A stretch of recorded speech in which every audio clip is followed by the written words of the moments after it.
Okay, before we dive into heart words, which you can just see behind the grey there at number 11, I want to address a potential cause of confusion.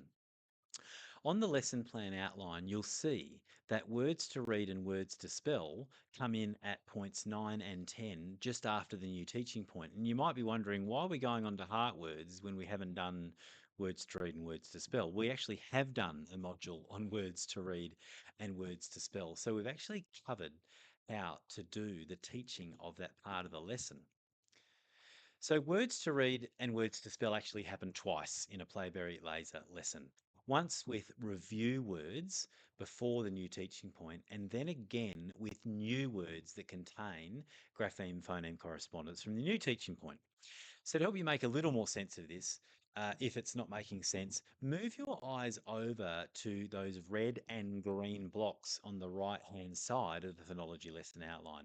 And you'll notice that the first words to read and words to spell at lesson points 5 and 7 actually correspond with the green review part of the lesson because they were words to read and words to spell that were review words. So if you now bring your eyes down to lesson part 9 and 10, you'll see that the second lot of words to read and words to spell line up with the new learning. So if you need to, just pause this and take a moment to process that.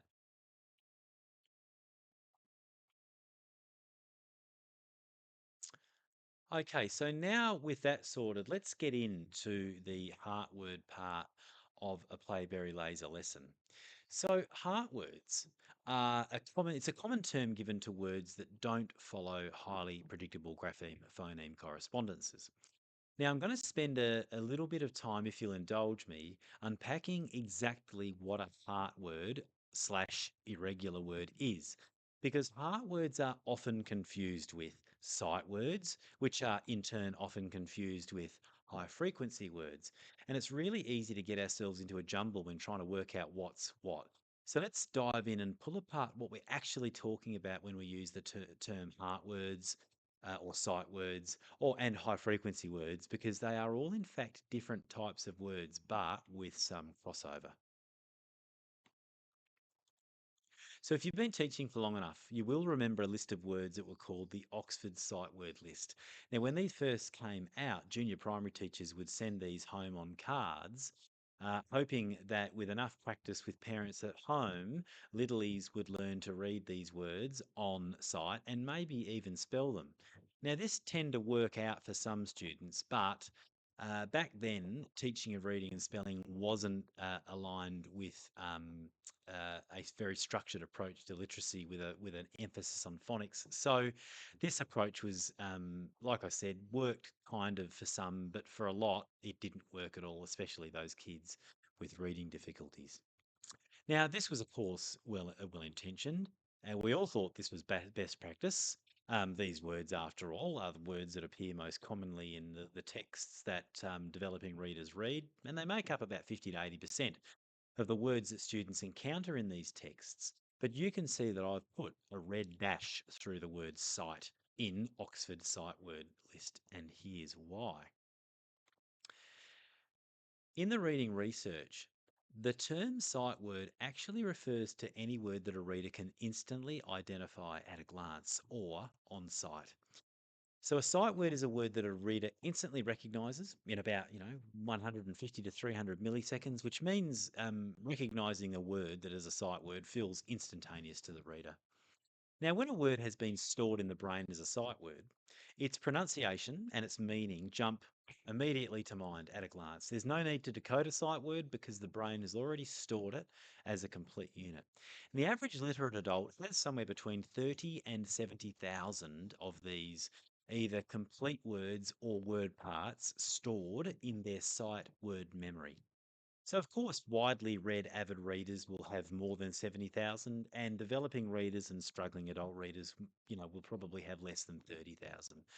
But you've probably worked out the problem with what the folks at Oxford did and how they named this list that they recommended students learn by sight, because it actually wasn't a sight word list at all.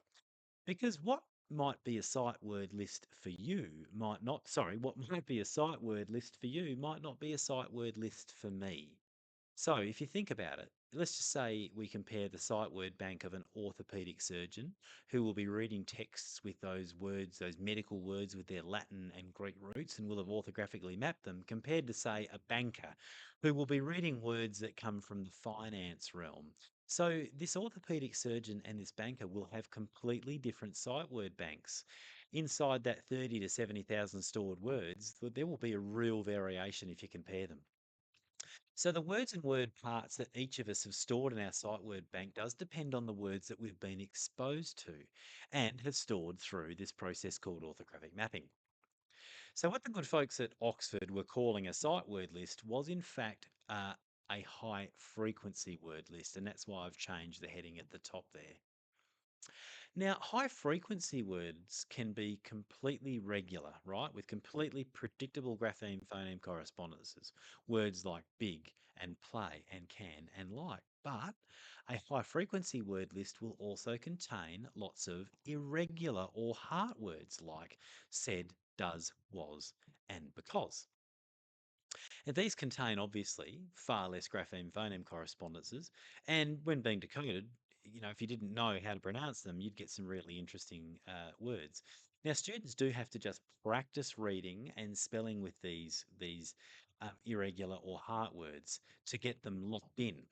And it's much harder to get their spelling locked in than it is their reading. Recognition always comes before spelling. And in the heart words bit in Playberry Laser, we are focusing on both, but with a real emphasis on spelling.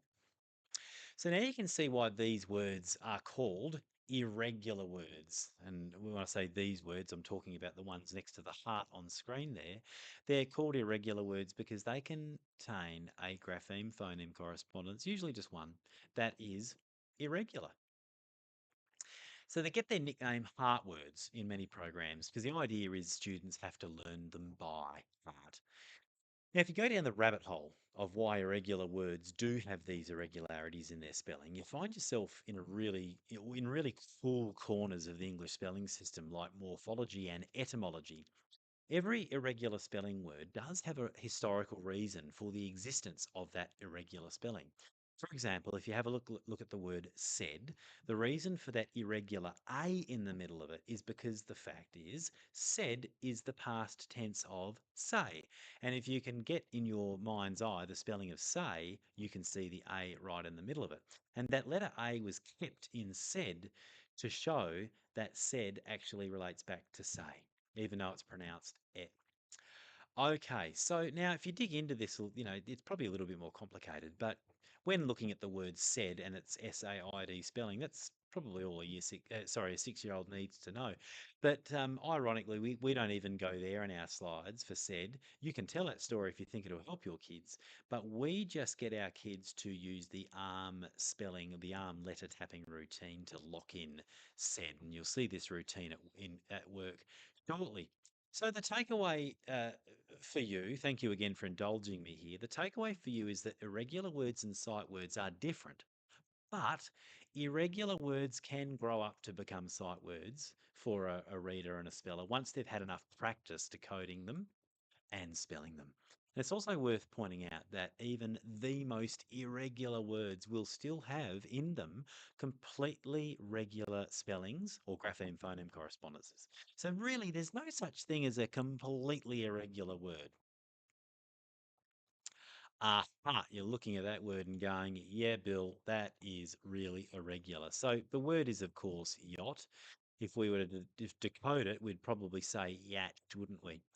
Okay, so the three hearts do show us the highly irregular grapheme phoneme correspondence in the middle of yacht.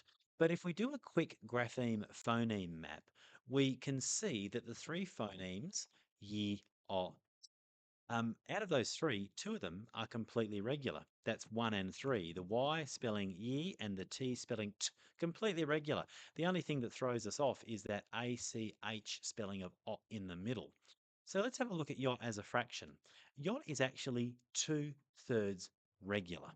So, yacht gets a bad reputation for being probably one of the most irregular words in the language, but it's really not all that irregular.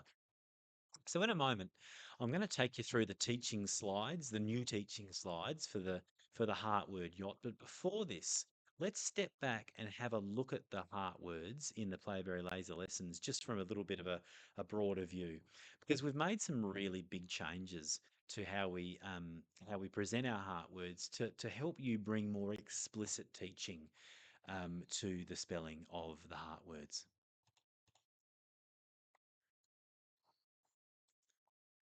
Okay, so we've designed heart words at the teaching slides to help students view these heart words through different lenses, but we go with the analogy glasses, and that's why there's a pair of glasses on the middle of the screen there. Irregular words do have historical layers that reveal their spelling, and we want to lift the veil on these layers, but we also want to help students uncover a whole raft of other spelling strategies that strong spellers use to store the irregular spellings of irregular or heart words. We really do want to give students and you as teachers different sets of glasses to see heart words through so we can create additional memory hooks for students when they are spelling these words. Cool. Okay. So each heart word can be viewed through one of a set of different types of glasses and be learned through a particular memory hook. So for many words, the trusty arm tapping letter routine is enough. And we've maintained that pretty much through all of the Heartword program. Now, if you've been teaching Playberry Laser for a while, you and your students are familiar with this arm letter tapping routine. And I'm about to quickly show you a video of Emma and her year sixes from St Francis School, Lockleys in South Australia. And they're doing the arm tapping routine for the word principal. So here we go. Yeah, I like to think that the principal is my pal. Let's Oops, sorry, we'll keep going with that. tap our right hand on our left arm for principal. Go. Principal. Principal. Principal. Swap arms. Principal. Principal.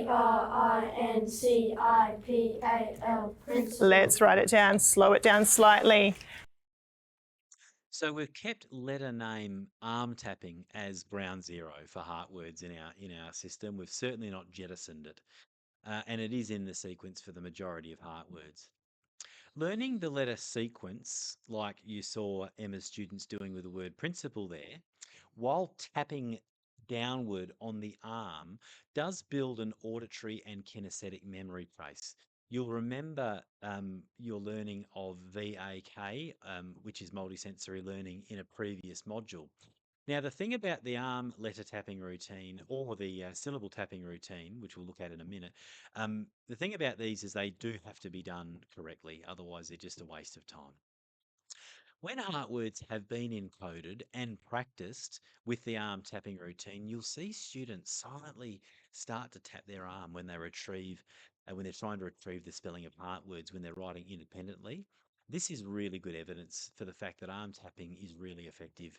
So, in the video, you also heard a mnemonic or a memory trick to help students remember the difference between principal and principal.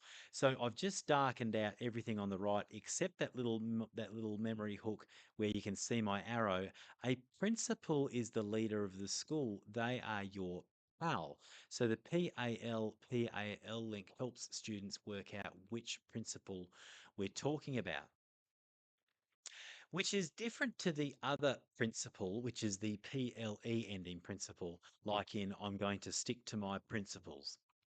So the arm tapping and the mnemonic here have created two overlapping memory hooks and have helped Emma's students overcome this homophone problem of principle and principle.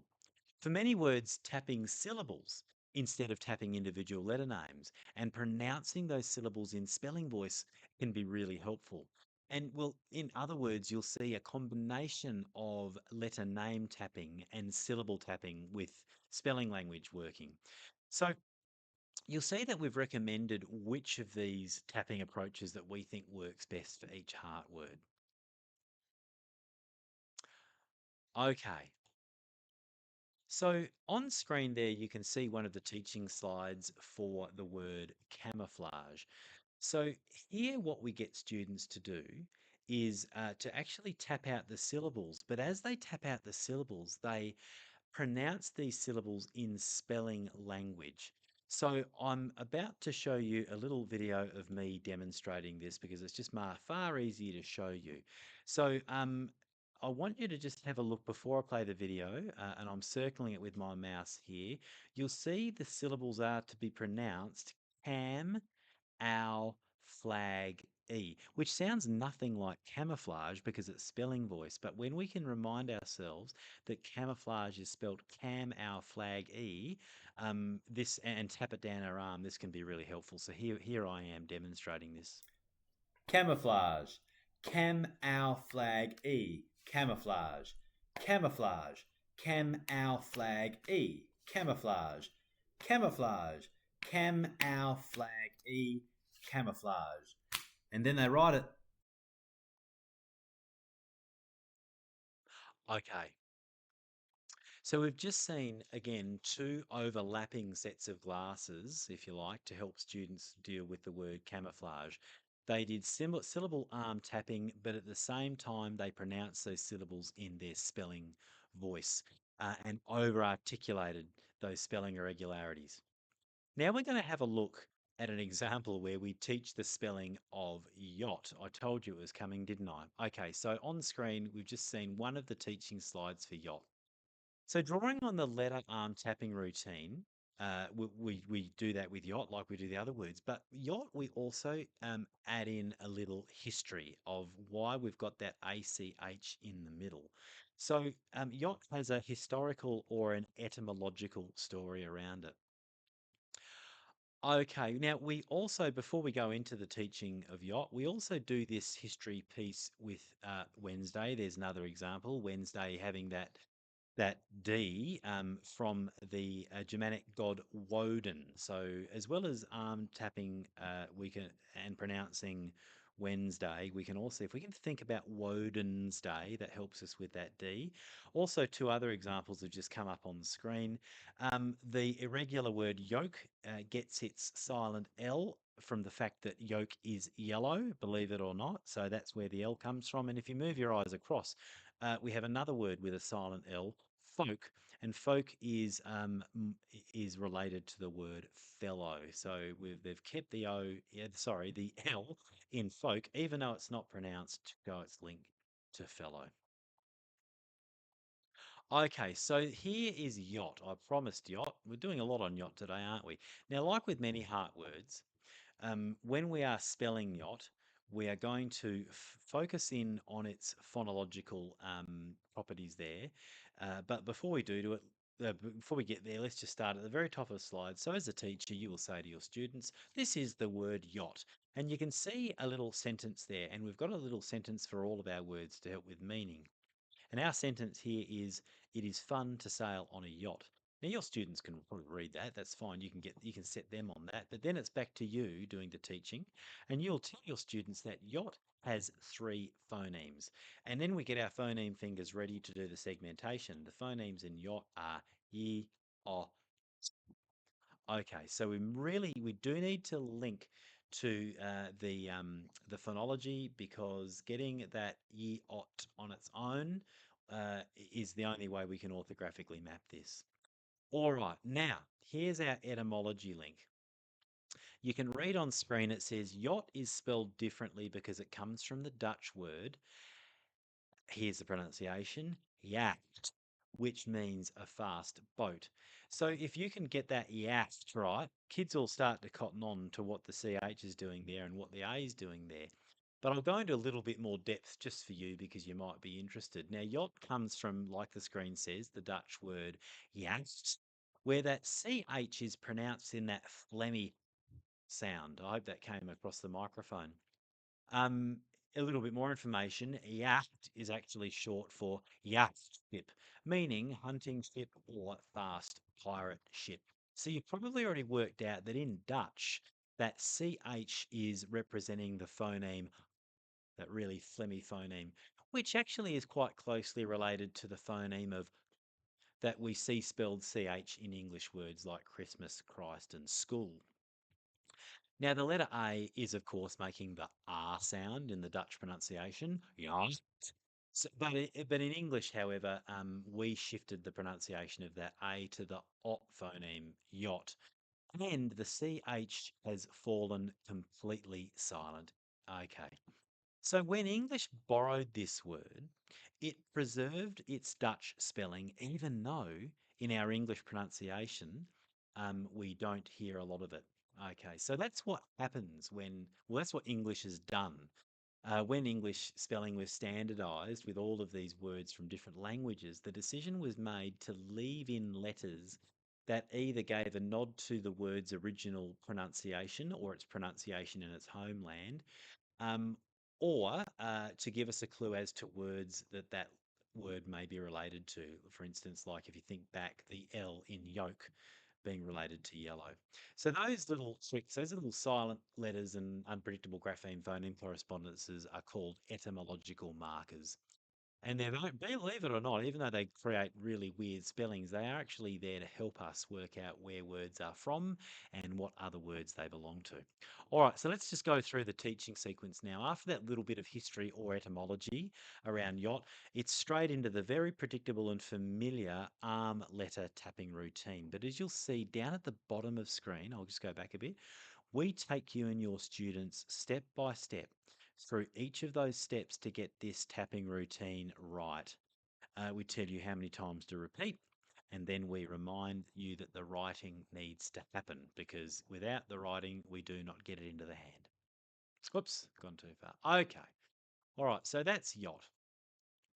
Now, some of the words in our scope and sequence for art words actually belong to families or etymological groupings. And sometimes the families that words belong in gives us a handy memory hook to help students remember the spelling. So let's take a look at how we teach the words once and only and show how they belong in a word family with the word one.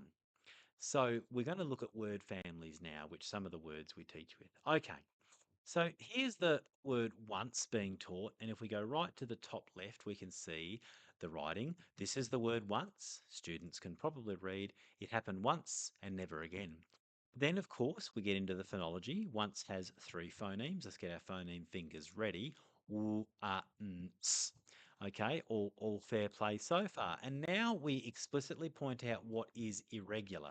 We have the letter O making the sound and we have we have CE on the end making S. That's not so irregular, but let's have a look at what's going on here. Okay, so once is related to the word one, and with a little click, whoops, and with a little click, the animation will show the students what's going on.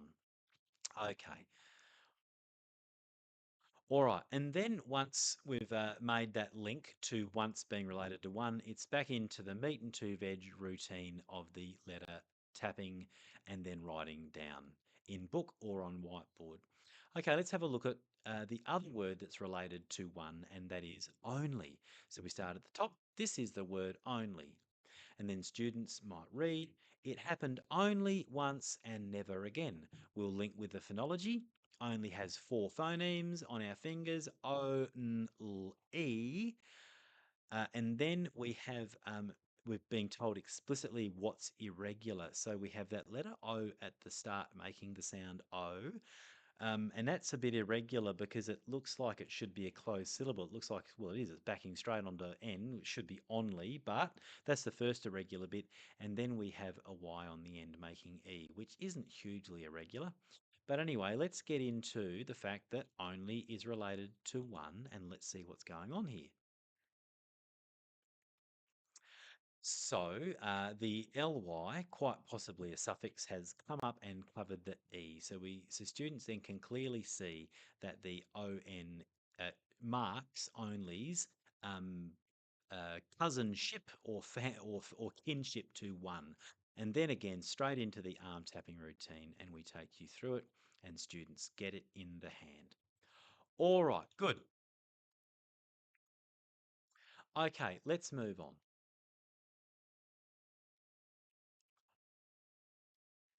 All right, so you can see on screen, oops, I'll go back, we've covered the letter syllable or the letter arm tapping or syllable arm tapping. We've talked about spelling voice, how it can cross over with the tapping routines. We've shown how with some words we'll use the history of the word to help create a memory hook, and we've just looked at word families. So let's now move on to something that'll be really familiar to you, good old mnemonics. So mnemonic is just a fancy word for a memory trick. So the two slides on screen you are completely familiar with. We've been talking to kids about frying your end for friend for a long time, and of course you'd be familiar with big elephants can always understand small elephants for because. So nothing new there. It's just that for some words we've just decided to go straight for a mnemonic because it's, in some ways very familiar for children, and if not that, probably just the easiest way, or we think, to store the spelling of that word. And the final pair of glasses that we hand students is the morphology lens, where some suffixing shenanigans have gone on with a word that isn't actually apparent at first glance. So the example I'm going to talk about is how the word one, again, we're picking on that base one, can become onion, because onion actually is one bulb which consists of many layers. So let's have a look at the teaching slides for onion. So if we go from the top again, here is the word onion, and our sentence for the meaning of onion goes straight to what's going on. The word one is hiding inside the onion. But before we go on, we've got to connect to the phonology. Onion has two syllables. So this time we're going on a syllable level analysis of onion. We've got onion. And you'll see that we've got the schwa symbol there, because we do point out when there's a schwa vowel, because the main way we overcome schwa vowels is through spelling language. So the next bit that's just popped up says the word onion is the base word one with the suffix ion added. So let's watch what happens here. So if you're familiar with the old drop E rule, you can actually see how the E got dropped off at the end of the base one and the suffix ion was added to it. But then we go straight into the good old letter tapping routine and the writing to cement that. Okay, so we're getting toward the end of this module on heart words. So I really hope that you've seen that we've retained a lot of the original method for teaching art words, but I'm hoping you're quite excited about the fact that we've gone into a lot more depth and chosen for you a strategy based on one of those different glasses that we reckon is best for each of those words. So before diving into the retrieval and consolidation quiz, I just want to take you through what I think the main points of getting a successful lesson are here. Okay, so there they are all up on screen in one hit. So number one is insist on the correct arm tapping routine with your students and let the slides guide you through that. The multisensory arm tapping routine is powerful. And whether the slide recommends letter name tapping or syllable tapping or a combination of both, do allow yourself to be guided by the slide, and do be gently relentless with your kids about doing this correctly. Otherwise, it's a routine that is wasted. Okay, second one down, students must write the heart words following the arm tapping. In observations last year, we saw lots of teachers do the arm tapping routine and then not get students to write it down. And this misses a very important part in the orthographic mapping of the spelling of these words. We must get kids getting these words into their hands. Okay, number three, look, don't overwhelm students with multiple strategies for a word. Now, we've deliberately chosen what we think the best approach or strategy is for each of our heart words. But if you've been teaching heart words for a bit, you might have another memory hook or a mnemonic for a heart word that you reckon is better than the one that we've dished up. So if this is the case, we want you to go with yours and not with ours, but please don't do both, because that has the potential of swamping kids. So we'll go with the less is more idea there. All right, and then the bottom one is really important. And that's around not expecting kids to have spelling perfection with art words. Art words are hard. They are called irregular words for a reason. You have to go far beyond just the phonology to get these words right. They take lots of reps to lock in. And you know what? A lot of art words will prove really elusive for many of your students. You'll have students that just will not lock some in. And I want you to remember this when you do have a look at the results from the progress monitoring tests with heart words. Go easy on yourself and go easy on students. These are difficult. So I really hope you've enjoyed this module on the heart word routine.